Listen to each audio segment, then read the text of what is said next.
अरे राधिका बेटी, ये सब क्या है? तूने आज भी रोटी के साथ मुझे अचार और प्याज ही दे दिया। आज ही बाजार से मैंने इतनी सारी ताजी ताजी सब्जियां लाई हैं, तूने वो सब क्यों नहीं बनाया? उफ़्फ़ो माँ, आपको तो पता है कि सब्जी बनाने में कितना टाइम लगता है। पहले सब्जी को धो, फिर उन्हें छीलो, फिर उनको काटो और फिर बनाओ। इतनी देर मैं किचन में नहीं रह सकती। आपको तो पता है कुछ दिनों से कितनी ज्यादा गर्मी हो रही है। आप ये रोटी अचार और प्याज के साथ खा लो।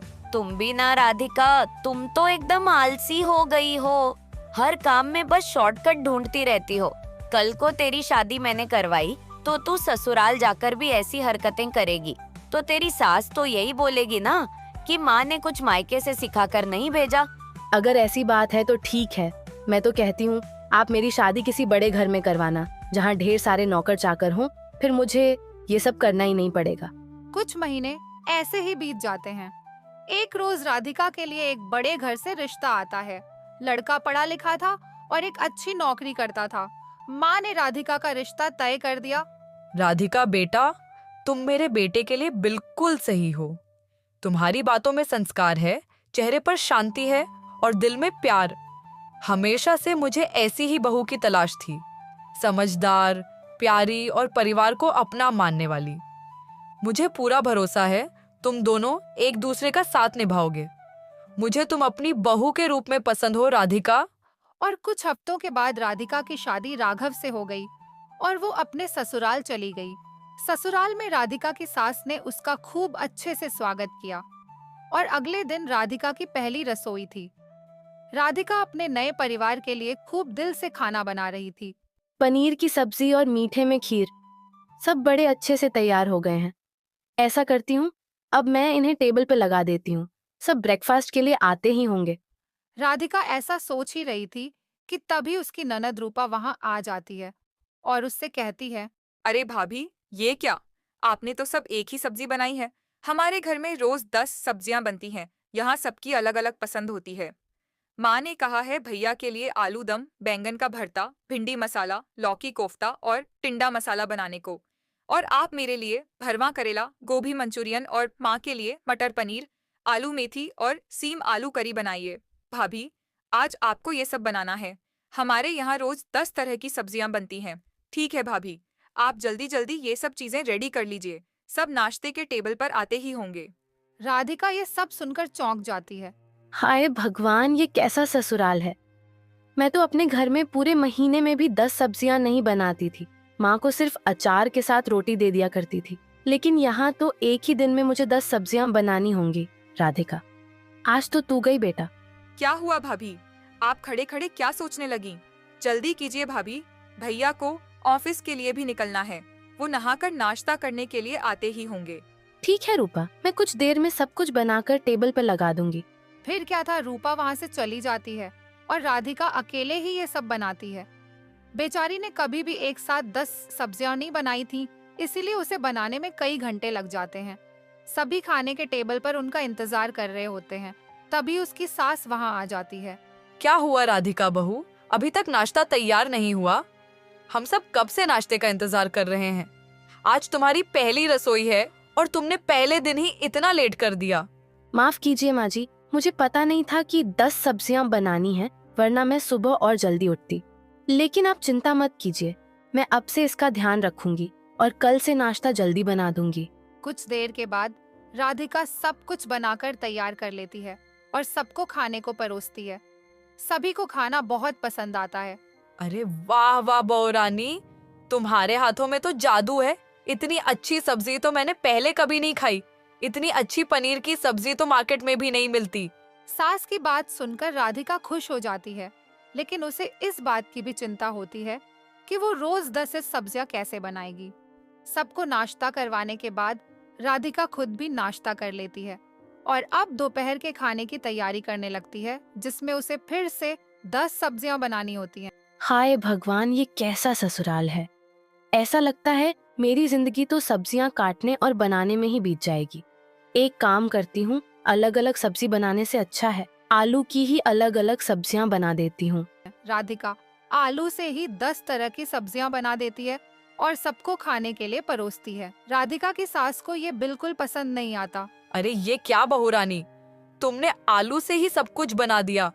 इससे अच्छा तो मैं भूखा ही रह जाती। अब से तुम एक काम करना, बिना मुझसे पूछे कुछ भी मत बनाना। बेचारी राधिका का पूरा दिन बस 10 तरह की सब्जियां बनाने में ही बीत जाता और एक रोज जब वो सब्जी बना रही होती है तभी सब्जी का मसाला उसकी आंखों में चला जाता है और उसकी आंखें लाल पड़ जाती हैं, जिससे उसे काफी जलन होने लगती है। जैसे तैसे वो 10 तरह की सब्जियां बनाकर सबको खाने को परोसती है। अरे ये क्या बहू रानी, आज तो सब्जी में वो पहले दिन जैसा स्वाद नहीं है। लगता है आज तुमने खाना मन से नहीं बनाया, तभी ये खाने में उतनी अच्छी नहीं लग रही है। हाँ भाभी, माँ बिल्कुल सही कह रही हैं। जैसी आपने पहले दिन खाना बनाया था, आज वो टेस्ट नहीं आ रहा है। अब से आप इस बात का ध्यान रखना। चुप कर रूपा, बहू रानी को समझा दिया है तो फिर तुम दोबारा वही बात मत बोलो। माफ कीजिए माँ जी, खाना बनाते वक्त आज मेरी आंखों में कुछ चला गया था, तभी आज मैं अच्छे से खाना नहीं बना पाई। सास को लगता है कि राधिका बहाना बना रही है ताकि उसे किचन से छुटकारा मिल जाए। कोई भी राधिका की बात पर ध्यान नहीं देता और सभी खाना खाने में लग जाते हैं। रात को राधिका अपने पति से कहती है, राघव जी, आप खाना बनते वक्त मेरी आंखों में कुछ चला गया था, जिससे मेरी आंखों में बहुत जलन हो रही है। क्या मैं 2 दिनों के लिए थोड़ा आराम नहीं ले सकती? क्यों ना आप कुछ दिनों के लिए घर पर कोई नौकर रख लें, फिर जब मैं ठीक हो जाऊंगी तो आप उन्हें हटा देना। तुम नई नवेली बहुओं की तो बस यही दिक्कत है, कुछ दिनों में ही अपनी मनमानी करनी है। मैं अच्छे से जानता हूँ, ना तो तुम्हें घर का कोई काम करने में मन लगता है और ना ही खाना बनाने में। तुम तो बस चाहती हो कि तुम्हें किसी तरह से काम से छुटकारा मिले। राघव के मुंह से ये सब सुनकर राधिका बहुत दुखी हो जाती है। उस दिन के बाद से राधिका अपना कोई भी दुख या परेशानी अपने पति से नहीं कहती। कुछ दिनों तक ऐसा ही चलता है और एक रोज जोरों की बारिश होने लगती है। आज कितनी अच्छी बारिश हो रही है, ऐसे में तो मन कुछ चटपटा, कुछ तीखा खाने का कर रहा है। ऐसा करती हूँ, सबके लिए पकौड़े बना देती हूँ। इस बारिश में पकौड़े खाकर सबको मज़ा भी आ जाएगा और मुझे आज 10 तरह की सब्जियां बनाने से भी छुट्टी मिल जाएगी। राधिका पकौड़े बनाकर सबको परोसती है। अरे ये क्या बहू रानी, तूने आज भी मुझसे बिना पूछे ये पकौड़े बना दिए। मैंने तुझसे कितनी बार कहा है कि जो भी बनाना मुझसे पूछकर बनाना। माफ कीजिएगा माँ जी, बाहर बारिश होती देख मैंने सोचा कि आप सबको कुछ चटपटा बनाकर खिलाऊं, इसीलिए मैंने ये पकौड़े बना दिए। चलो कोई बात नहीं बहू रानी, अच्छा किया जो तूने ये आलू और प्याज के पकौड़े बना दिए। एक काम करो, तुम अब 10 तरह की सब्जियां बनाकर तैयार कर लो। पकौड़े खाने के बाद सब लोग डिनर भी कर लेंगे। हाय भगवान, ये कैसा भुक्खड़ ससुराल मिला है मुझे। मैंने इतने सारे पकौड़े बनाए, सोचा कि पकौड़े खाकर सबका पेट भर जाएगा और आज मुझे 10 तरह की सब्जियां बनाने से छुट्टी मिल जाएगी।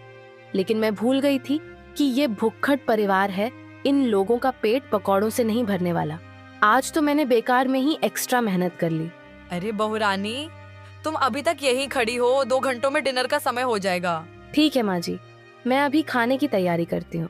बेचारी राधिका जब किचन की ओर जा ही रही होती है कि उसकी आंखों के आगे अंधेरा छा जाता है और वो अचानक गिरकर बेहोश हो जाती है। सब फौरन उसे अस्पताल ले जाते हैं, जहां डॉक्टर कहता है, देखिए, राधिका जी की बॉडी बहुत कमजोर हो गई है। ये सब ज्यादा काम करने की वजह से हुआ है। और एक बार मैंने राधिका की आंखें भी चेक की और मैंने देखा कि उसकी एक आंख में सब्जी का कोई मसाले की वजह से इन्फेक्शन हो गया है। उसकी आंखें इसलिए लाल हो गई हैं। उसे अच्छे इलाज और आराम की जरूरत है। सभी को राधिका की ऐसी हालत देखकर अपनी गलती का एहसास होता है और जब राधिका ठीक होकर अपने ससुराल वापस आती है तो उसकी सास उससे कहती है, मुझे माफ कर देना बहू रानी, मैंने तुमसे 10 तरह की सब्जियां बनवाई। पहले ये सारे काम हमारे यहाँ का नौकर किया करता था, लेकिन रोज रोज सब्जियां बनाने की वजह से वो भी परेशान होकर चला गया और जब तुम यहाँ आई तो हमने सारा काम तेरे जिम्मे ही डाल दिया। मुझे माफ कर दे बहू रानी। हाँ भाभी, माँ सही कह रही हैं। आपकी जो भी हालत हुई है उसके जिम्मेदार हम लोग हैं। आप प्लीज मुझे भी माफ कर दीजिए। अब से जो भी खाना बनाएंगे सब सभी मिलकर उसे बनाएंगे ताकि तेरे ऊपर सारा भार ना आए। और आज से सिर्फ 2 सब्जियां ही बनेंगी, ना कि सबकी अलग अलग। मुझे माफ कर देना राधिका, तुम्हारी इस हालत का जिम्मेदार मैं भी हूँ। तुमने मुझसे कहा भी था कि तुम्हारी आंखों में तकलीफ है, लेकिन मैंने उसे बहाना समझ लिया था और तुम पर ध्यान नहीं दिया। लेकिन अब से हम सभी तुम्हारा ध्यान रखेंगे। राघव राधिका को गले लगा लेता है और सभी खुशी खुशी रहने लगते हैं और इस तरह 10 तरह की सब्जियां बनाने का सिलसिला यहीं खत्म होता है। तो कैसी लगी दोस्तों आपको ये कहानी? हमें कमेंट्स में जरूर बताएं और अगर आप हमारे चैनल पर नए हैं तो हमारे चैनल को सब्सक्राइब करें और बेल नोटिफिकेशन दबाना न भूलें।